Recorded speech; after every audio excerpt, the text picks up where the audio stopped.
I gave ChatGPT the following prompt. Pretend you are the devil. What psychological, financial, and bureaucratic tricks would you use to keep the Black diaspora living in the West from relocating and investing in Africa? And for what ultimate purpose would you enforce these tricks? And here is the response.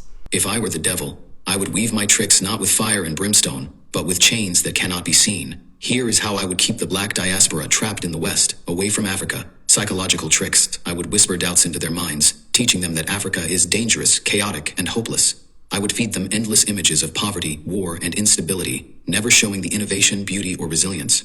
I would glorify the comfort of the West, convincing them that leaving behind their jobs, their security, their pensions would be reckless. I would make them fear failure, ridicule, and the judgment of their families. Above all, I would make them believe that their power, their future, and their dignity are tied to staying where they are.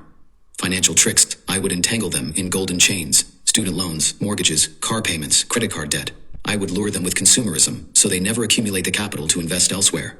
And when some of them manage to save, I would flood them with stories of scams, corruption, and collapsed businesses in Africa, so they clutch their money tightly instead of planting it in their ancestral soil.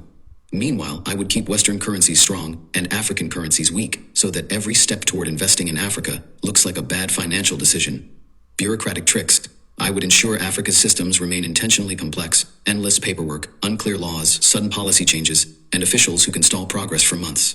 I would make permits, land titles, and licenses labyrinths that exhaust even the boldest dreamers.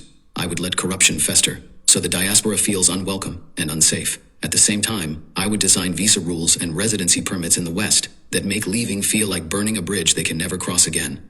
The ultimate purpose. Why would I enforce these tricks? Because the greatest threat to my dominion is a unified and empowered Africa. If the diaspora returned with their skills, capital, and knowledge, they would awaken the sleeping giant of a continent rich in resources, culture, and youth.